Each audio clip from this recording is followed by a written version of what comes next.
Ano nga ba ang mga dapat nating gawin bago, habang at pagkatapos ng kalamidad? Ito ang video tutorial na nagpapakita kung ano ang mga dapat nating gawin bago, habang at pagkatapos ng bagyo. I-ready ang iyong go bag na merong laman na ready to eat at hindi madali masira na pagkain tulad ng canned goods at iba pa. Mga gamot, wash bag, first aid kit, flashlight, power bank, mga damit, wallet, charger at mga importanteng documents.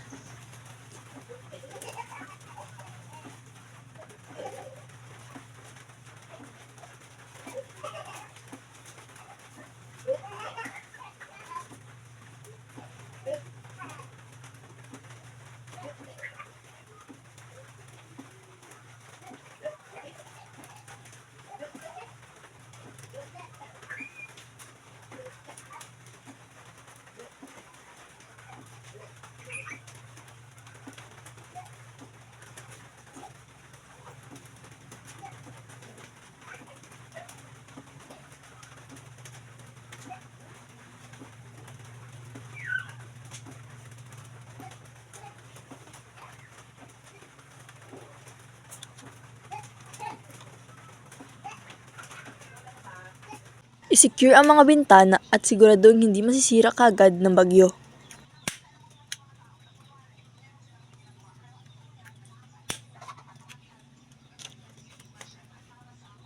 Manood ng balita para malaman kung gaano ito kalakas at kung kailan dadaan ang bagyo.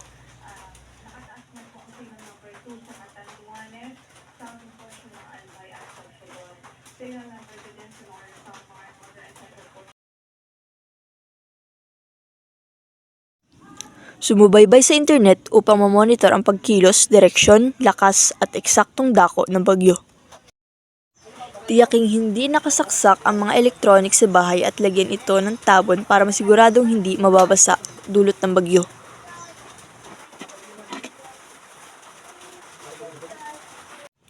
Huwag lumabas at manatili lamang sa loob ng bahay hanggat matapos ang bagyo.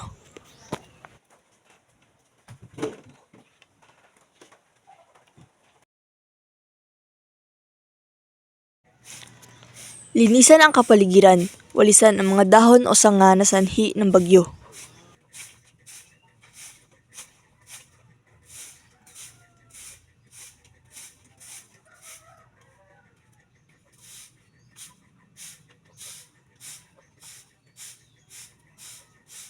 Itapon ang mga tubig sa timba, lata o gulong na maaring pagbahayan ng mga lamok. Suriin o i-check ang kalagayan ng bahay kung meron may mga nasira dulot ng bagyo at ayusin ito.